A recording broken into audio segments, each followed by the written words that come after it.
we realize and start to face the horrible truth that everything we've been told is a lie. Every facet of our reality has been affected, manipulated, infiltrated, and poisoned with half-truths. It's not always completely a lie, but the best way to tell a lie is you keep a little bit of the truth and then you're surrounded by a lot of falsifications. This is something has been going on not just the last few decades, but our governments and our corporations and the banks and those that pretty much run the world. It's been going on for centuries and it's been going on for millennia. The lies and the deceptions have been going on for thousands and thousands of years, not just the last few decades, because now suddenly we've woken up and we realize we're being lied to, so we think, oh, it must have just happened recently. No, it's been going on for bloody ever. That's the problem. The bigger the lie, the more inclined we are to believe it. And I want to show you an example that basically shows me that if they could lie about this, they can lie about everything. If they could pull this one off, they can pull off anything. And this is to do with the Bible. This is Miho Ledwith, my good friend that lives up in Rainier, Washington. He was the advisor to the popes at the Vatican for 17 years. He is a walking encyclopedia. He's one of the most incredible human beings you can ever meet. You can discuss anything with him and he'll launch into a deep level of comprehension of any subject: historical, Hebrew texts, cuneiform texts, Sumerians, ancient scriptures from the east, from the west, from everywhere. He knows bloody everything, this guy. What he found out is that the opening phrase of the Bible was messed with. Completely messed with. We all believe and we read the opening text of the Bible that says, "In the beginning God created the heavens and the earth." Well, he found out when he was still a student, I believe, that the original Hebrew text was messed with. And to do that is very difficult, because you should know by now that the Hebrew text and the scholars that write that, it's all a mathematical formula. So it's very difficult to cheat. It has to have so many letters across and phrases, and they cross-reference it, so you can figure out very quickly if somebody messed with one of these phrases and these paragraphs. And yet they pulled this off. This is what boggles my mind. How could they have pulled this off, to lie about it? And he shows that the original Hebrew text begins with the letter B, Beth. At the moment, the Bible starts, that says, Barashit bara Elohim et hashamayim wa et ha'aretz. Ba, it starts with Ba, the second letter of the alphabet. It's not possible, because all Hebrew sacred texts must begin with the first letter of the alphabet, which is A, or Aleph. So somebody messed that up. That's not possible. So at the moment, it doesn't make any grammatical sense, actually. It's a non-grammatical incorrect sentence, grammatically incorrect sentence. For any Hebrew-speaking people here, you'll know what I mean. And it refers to Elohim here as the gods, but it doesn't make any sense. So when he added A, or Aleph, suddenly it says, Abba Rashit bara Elohim et ha-shamayim wa et ha'aretz, which means the Father of the beginnings created the Elohim, the heavens and the earth. The Father of the beginnings created the Elohim, the heavens and the earth. And suddenly the Elohim no longer is God, or the plural of gods, as we perceive it from the incorrect first statement of the Bible.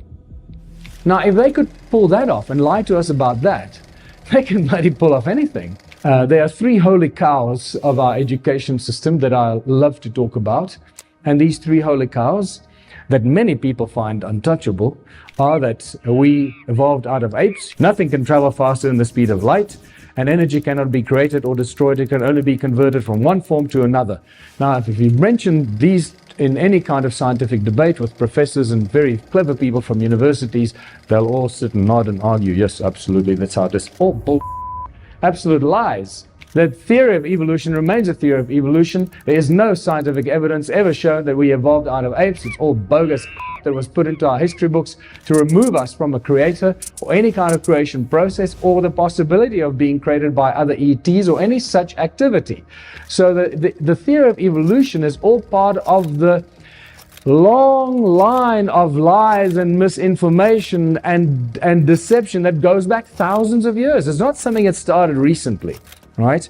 The fact that nothing can travel faster than the speed of light was shattered already in 2005, but many ways has been shattered already. Even when Paul Dirac won his Nobel Prize in 1933, actually part of the Nobel Prize, or his quantum theory that he won the prize for, shows that subatomic particles move faster than the speed of light. But that was never brought up while he was receiving his Nobel Prize. So all these, like, it's just like such nonsensical crap, and we all buy it because we believe these people at university are very clever. So at 2005, at the Middle Tennessee State University, 2 undergraduates and 3 high school students, I believe, propelled sound faster than the speed of light. And this was very quickly written up in the American Institute of Physics in 2007 and then hidden from sight. And again, this is what they do all the time. They publish it so they can use it as a trump card later. Oh, we knew about this all along. Look, we published it in 2005 or 2007.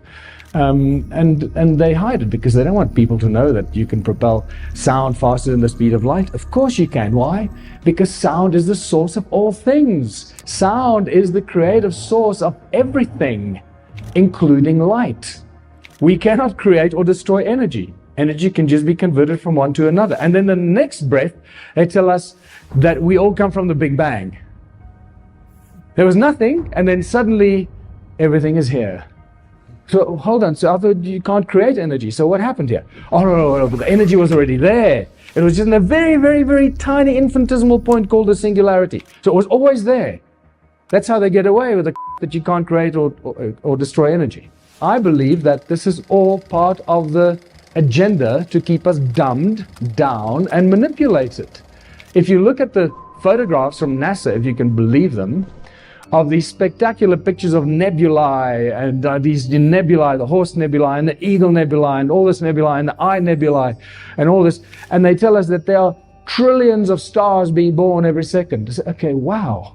But I thought we can't create energy. So surely it takes energy for stars to be born. Where's that energy coming from? Where's it go? Oh, from the vacuum. Oh, but space is a vacuum, so in a vacuum nothing can exist. So that busts EMC square, right? So energy is equal mass times speed of light square. Energy, mass, in a vacuum there's no mass. So if the mass of vacuum is 0, it means 0 times the speed of light is 0. That means there's 0 energy in space. So how can anything be created? What's going on here? They're just lying to us every step of the way. We're being fooled and lied to. Another great secret that they've been keeping from us is that water seems to be everywhere in the universe. So again, NASA hides these things because was it 2009, I think, when they published this, that they found sprawling clouds of cold water vapor around a burgeoning solar system nearby called Hydra. Hydra.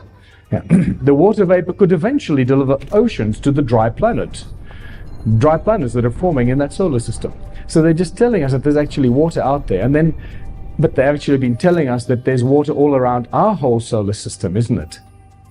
Our entire solar system is surrounded by water in the form of ice. Firstly, we have the Kuiper Belt, and then that is within another big cloud of water or ice called the Oort cloud. So you get the Kuiper Belt, and then the Kuiper Belt and the entire solar system sits in the Oort cloud that surrounds the entire solar system. So they tell us that this solar system called Hydra is surrounded by water, and then actually our entire solar system is surrounded by water, and it looks probably something like this. The entire thing is possibly made up of water. And suddenly, I have a very different take on the opening statement of the Bible. The Spirit of God moved over the waters. In the beginning, God created the heaven and the earth. And the earth was without form and void, and darkness was upon the face of the deep. And the Spirit of God moved upon the face of the waters.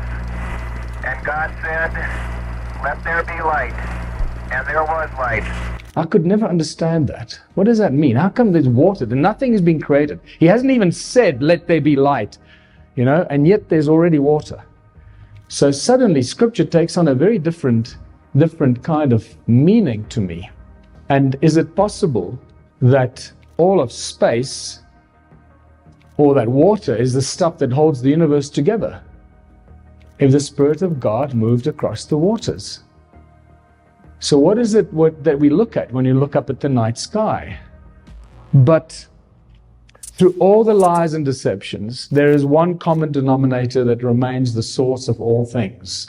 And this is where it gets really exciting. Sound and resonance. the common links of creation. Modern science tells us that we live in an electromagnetic universe. Everything spins and vibrates. I'd like to correct that. I'd like to say that it's not an electromagnetic universe, it's a magneto-electric universe. There's a very big difference between the two. And again, it's a small little subtlety, but it's a very important subtlety, because magnetism is a thing that rules the universe, not electricity. Sound, magneticism, electricity. And you'll see how this chain reaction causes everything that we observe when we look up at the night sky or the nature around us. Everything in creation spins and vibrates. Everything has its own prime resonance frequency. Everything. And this is why once we can identify a prime resonance frequency of a bacterium or an atom or whatever it is, or a soccer field, we can then manipulate that object with its prime resonance frequency. In Christianity, it's the word. In Hinduism, it's Om. The Egyptians believed the universe was sung into creation, and the original people of Australia, not the aboriginal, I forgot to take the ab out. They're not abnormal. The original people of Australia. It's a twist on words there, remember?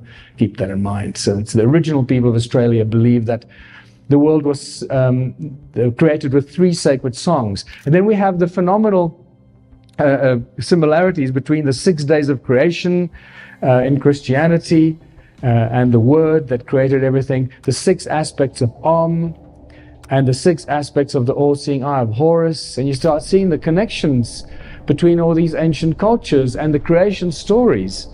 And then the creation stories get even more interesting when you read the Hindu creation story. It says, everything was so peaceful and silent that Vishnu slept undisturbed by dreams or motion. From the depths, a humming sound began to tremble.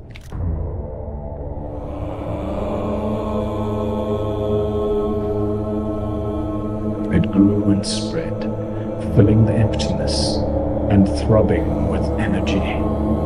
The night had ended.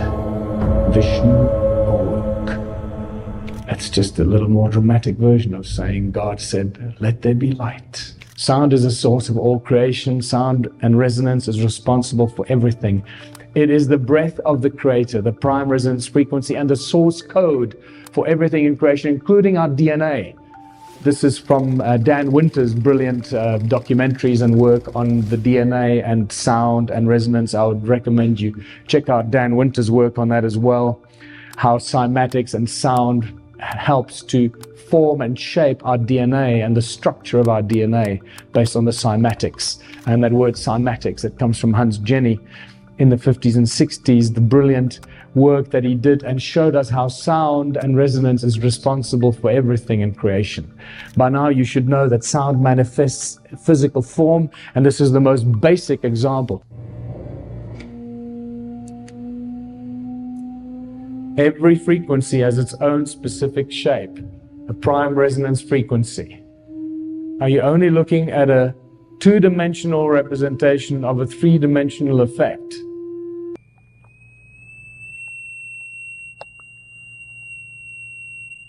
And this is just in the spectrum that we can hear. You can imagine in the low frequencies that we can't hear, it has the same effect. The higher the frequency, the more complex the shapes. The lower the frequency, the more basic and the larger the shapes.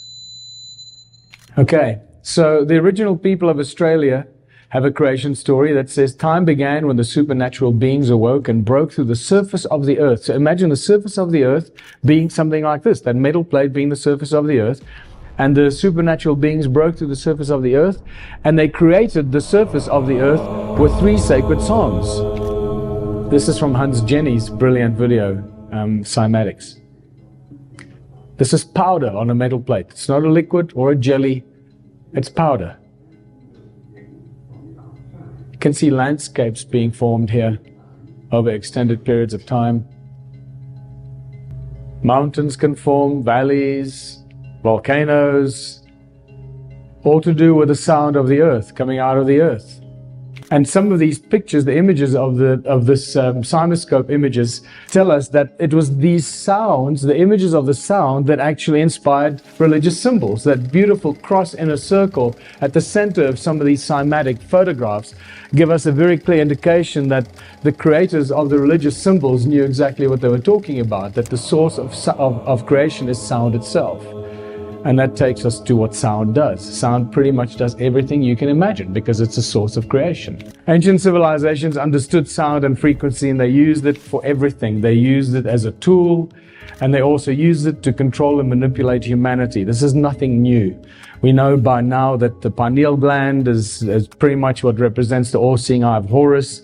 It's a receiver, it's a transmitter, it's a powerful tool that we should be using, but we're not, because it was manipulated with and probably compromised. And it seems that these ancient beings, these either bird-headed beings or winged beings, used these cone-shaped tools and other techniques to manipulate our pineal gland and manipulate our DNA. They controlled us, the tree of life or the DNA, and they probably used sound and frequency to do that with. But what's important is to look at, so we got a pine cone, a cone-shaped tool in his hand, and that weird wristwatch that has got these 12 cone shapes pointing at the center. And then also this here looks just like the stone tools that I've been picking up, a cone-shaped tool on his arm. Seems like everything is encoded here when they draw these or carve these things. It's not just accidental. Everything has got a reason why it's there. So you'll realize why that is so important, because this wristwatch with those 12 cones pointing at the middle shows us that they weren't only controlling our thoughts and our minds with sound and frequency and magnetics in ancient times, but we've been doing it for ages now. There's your all-seeing eye of Horus. There's your half of that weird wristwatch with the 6 cones facing the middle, all controlling us with sound and frequency. And this brings us to using sound as a tool in technology. Sound creates light. It's very obvious. We know that God said, "Let there be light," and you can do this yourself by attaching a speaker to an LED light and see what happens. The medicine wheel is a cross in a circle that represents sound, that primordial source of sound, that shows that the Native American healers knew that sound could cure and could heal. This is a Sumerian seal that represents sound, and also this is where the swastika has its origin, in sound and resonance. Royal Raymond Rife, you should know by now, that cured with the man that found the cure for all disease with sound and resonance, and were converted to electric impulses. And in a library in Sedona is his handwritten manuscript that you can read all his handwritten frequencies that he wrote down for cures for all the disease. This all the different cancers. This is for diphtheria. This is for tuberculosis. Lakovsky, the multiple wave oscillator, that has got an incredible record of curing all kinds of diseases, including cancers. And more recently, Anthony Holland, who in a TED talk in 2011 shows how he cures cancer with sound frequencies. And since then, we've not heard anything of him. He's sort of disappeared. These are the first videos taken. We showed these videos to our friends in the biology department. They said they hadn't seen anything quite like it. Seems to be a new phenomenon. These organisms are being shattered by our electronic signals. This is a harmless organism, almost friendly, a little Blepharisma. And normally they're very fast swimmers, but when you approach a frequency to which they are vulnerable, they begin to slow down, then they stop, and then they begin to disintegrate within about 3 minutes. So first we attack pancreatic cancer. Take a good look at this slide, because the next one will look quite different. After we treat these cells, they change their shape and size, and they begin to grow long, rope-like structures out the sides. They look something like antennas. I call them bioantennas, for biological antennas. It's as if the cancer cells are trying to tune in to our signal. We now know that cancer is vulnerable between the frequencies of 100,000 hertz and 300,000 hertz. So now we attack leukemia cells. Leukemia cell number 1 tries to grow a copy of itself, but the new cell is shattered into dozens of fragments and scattered across the slide. Leukemia cell number 2 then hyperinflates and also dies. Leukemia cell number 3 then tries to make another cancer cell. The new cell is shattered and the original cell dies. I think you get the gist of it. Sound continues to amaze us. Sound can levitate. By now, you would have seen this many times. Just a very quick idea that sound actually does levitate things. But this is not how the ancients used to levitate the very big, heavy objects. This is a very different technique used here. This is just pressure waves that can levitate things, very light objects. But it does give you the ability to imagine that sound actually levitates. John Keely levitated stuff and drilled sound, holes with sound in 1888 already. Peter Davey boiled water with sound since 1940, and he died several years ago. It looks like a desk lamp is cool to the touch and appears to be doing nothing until it comes into contact with water. Peter Davey claims his invention uses the power of sound to boil water. He says the idea came to him 50 years ago when he noticed different saxophone notes caused different household items to rattle. Magnetrons are really just very, very it's called a resonant cavity magnetron that is created through resonance, sound resonance. It creates huge amounts of energy that's used in laser beams, used in microwaves, laser beams, etc. Sound acts as a cloak of invisibility. Sound can make things disappear. This 3D sort of plastic pyramid they created, when they expose it to certain sound frequencies, anything they put underneath it disappears, becomes invisible. And sound creates hurricanes. 2 guys in 2003 that lodged a patent to create hurricanes out of sound, believe it or not. And I believe they were granted their patent to create hurricanes. And maybe this is how they create the weather for us, without us even realizing it. And this is a fantastic one. These kids from college here in the USA that created a sound fire extinguisher. And this is years ago. You would have thought by now the fire brigades would be using it everywhere. We're both graduating from the Electrical and Computer Engineering Department at George Mason University this coming May. We're just going to test out our device that we use that uses sound frequencies to extinguish flames. I see this device being applied to a lot of things. First off, I think in the kitchen, it could be on top of a stovetop.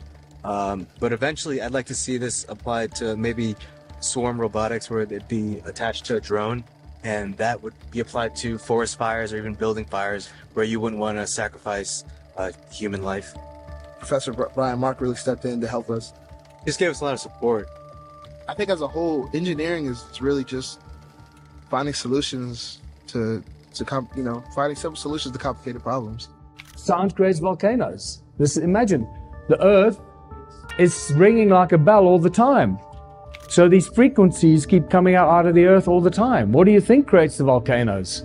What creates the heat underground that creates the volcanoes? Luc Montagnier, 2011, spontaneously generated DNA in water with sound frequencies. If you go on YouTube, you can watch one of these latest documentaries where he creates a virus with a sound frequency from Paris to Rome by sending a sound frequency of a virus across a telephone line, and they reconstitute the virus that he has in the lab in Paris. They reconstitute the same virus in the lab in Rome. This is just spectacular stuff. It's very hard to admit for a certain number of our colleagues, including Nobel laureates, who strongly refute these ideas. But these are facts. This is an established scientific fact. So now you can see how we can manifest things. We become creators and can manifest anything with sound. And this is why we now know that sound is the ultimate source of free energy. And Nikola Tesla knew this. He knew that the earth rings like a bell, and he used the sound of the earth because it constantly rings. It never stops. He used it as a source of energy to create his free energy device. And this is where we realize that sound and magneticism is inextricably connected. It's sound that creates magnetic fields. Electric power is everywhere present in unlimited quantities. I can drive the world's machinery without the need of coal, oil, gas, or any other fuel. This new power for the driving of the world's machinery will be derived from the energy which operates the universe, the cosmic energy. And moving magnetic fields create electricity. It's in that order that creation seems to happen. So we don't live in an electromagnetic universe, we live in a magneto-electric universe. So magnets give off sound. We all know what speakers are.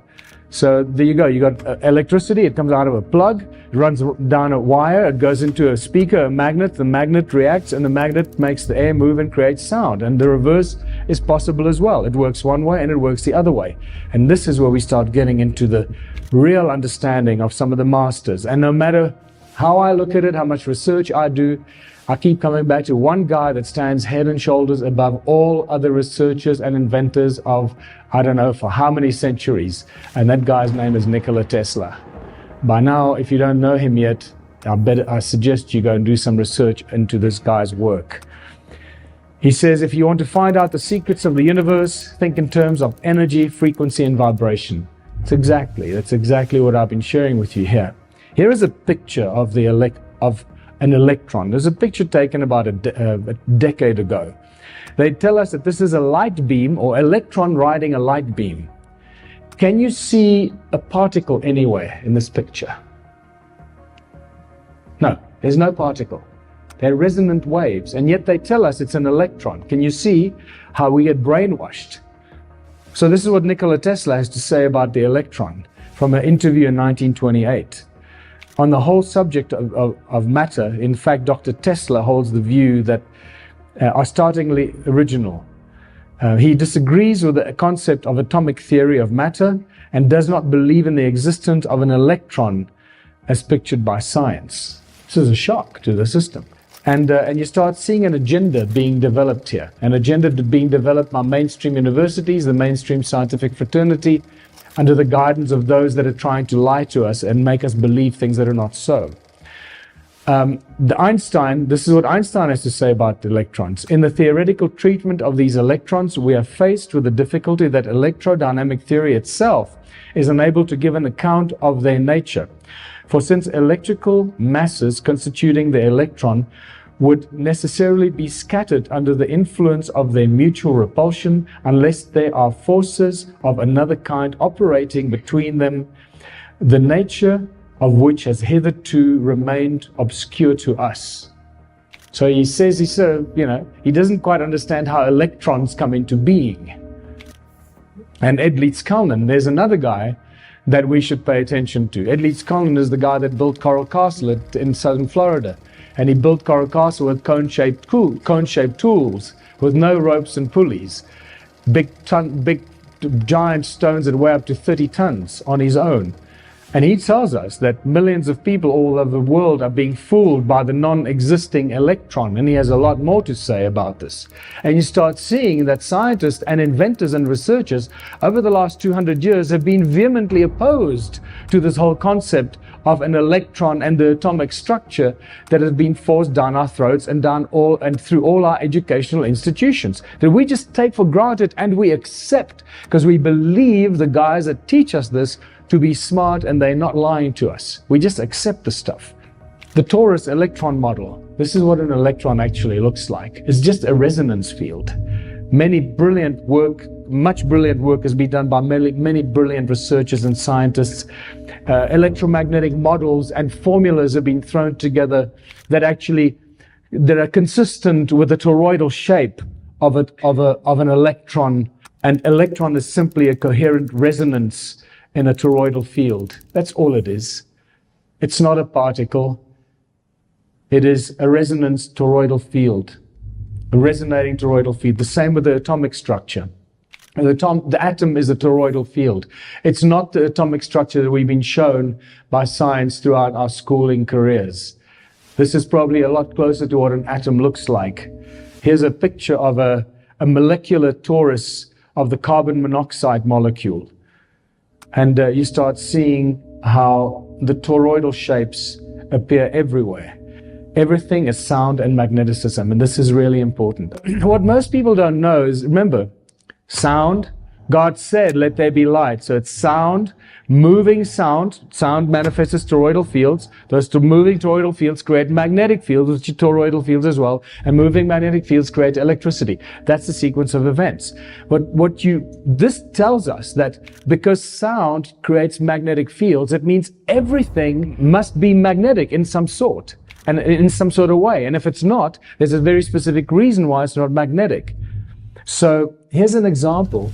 You might not think of water as being magnetic, but it is. And so are graphite, aluminum, and glass. And so is oxygen, which is attracted to magnets. Here, I have a few milliliters of liquid oxygen which sticks to the magnet. I'll explain why later. Gadolinium oxide and cupric sulfate are good examples of paramagnetic substances. Cupric sulfate is a salt that can be picked up by a magnet. It gives you an idea how the nature of reality around us is we just don't get taught this stuff, we don't think about it in that sense. And how sound is actually the cause of all the stuff that we're witnessing here. So this sort of quantum locking is actually just a magnetic effect. So what have we got here? So we have quantum locking. The superconductor is locked in space and it stays wherever I put it. You see, this is quantum trapping. That's amazing. As long as it's so it's superconducting. It's frozen with liquid nitrogen. Upside down. Right. And it stays locked. So the fact that it's superconducting is locking the magnetic field in 3 dimensions, right? Yeah, exactly. Can you put it on the track for us? Yeah. I just levitate it above the track quite high, and I can just rotate it. So it's actually floating above the surface. Yeah, it's not floating, it's locked above the surface. So you could tilt it as an angle and it would fly around. Like this, and it will just go around like this. You can just go and put it at a different height. So magnetic fields do what? They do exactly what sound does. They create toroidal fields. If you do this, you immediately see the toroidal fields being created by magnets around them, little toruses. And this is a full magnetic field, toroidal field spectrum.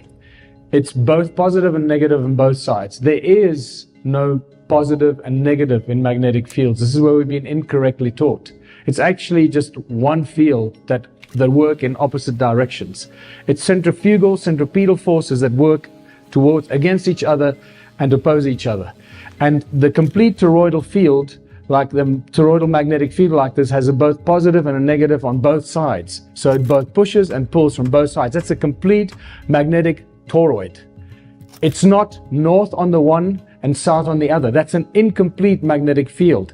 This is very important information, people, and this connects us to some of the biggest lies we've been told about our reality and the world that we live in. It's the sound of the earth that creates a magnetic field, and not the molten iron core. There is no molten iron core in the center of the world. That's another theory that's been proposed, and most people believe it these days. It's a nonsensical idea.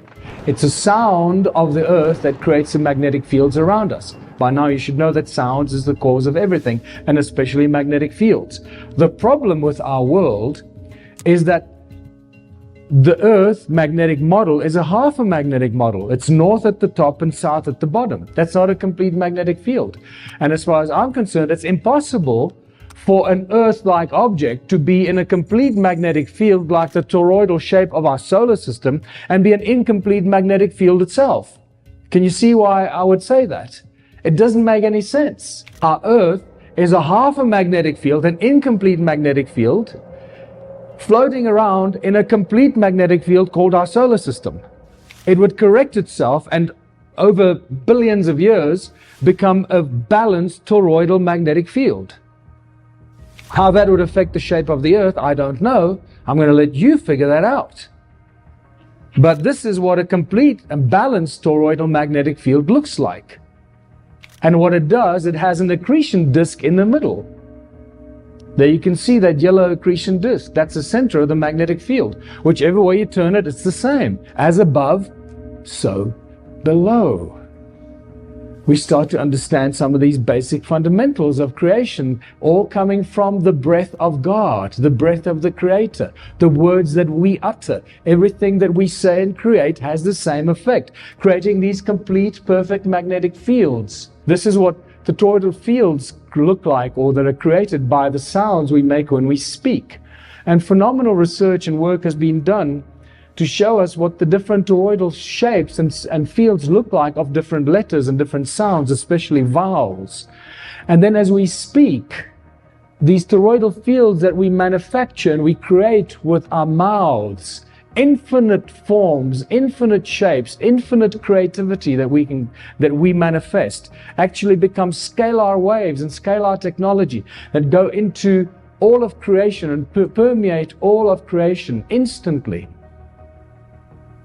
It doesn't take light years for the thoughts we have or the words we speak to permeate all of creation. It happens instantaneously because sound and resonance traverses all of creation instantly, not like light that takes time to travel through what we believe to be the cosmos. And here the toroidal shapes of color, incredible work shows us that how the different kind of structures and toroids that color actually creates and how it manifests in different and the various sacred geometrical patterns that we've become familiar with. Now you start to understand that every time you look at something that's carved out in a rock or a symbol or the caduceus, everything carries its frequency, and actually when you're looking at it, you're picking up the image and the sound is entering your subconscious through the fact that you're observing it and looking at it. So it has an effect on you. So when people say, oh, it's just a stupid symbol. No, it has a severe effect on you and your subconscious, but you're just not aware that it's affecting you because you're picking up the sound frequencies of that image. So if somebody shows you a finger, you're picking up the sign of that finger and the frequency of that image. That's an assault on you. It's not just a benign little gesture. It's a serious assault on you. So keep in mind, not only your thoughts are powerful tools, but the images and the words you write are powerful tools. The words that we write. This is why the original letters of the Hebrew alphabet, the 22 letters, are very specific shapes and size and forms. Each letter is actually a two-dimensional representation of the three-dimensional sound of that letter. That's been reduced to 2D. Now you get a better understanding of how that is possible. So the tools that have been given to us of thought, of language, of vocabulary, of letters, of the alphabet are powerful tools. And this is why wizards and witches could cast spells with their spelling, right? Cast spells. And we do spelling at school. So we're actually learning to cast spells without realizing what we're doing. And this stuff is just so brilliant. When you start breaking this knowledge and this information down, you get into the deeper understanding of the power that we have, the incredible, powerful beings that we are, because we are one with God. We are one with the Creator. We come from the same creative source. And we are all imbued with all that knowledge and information runs in our DNA.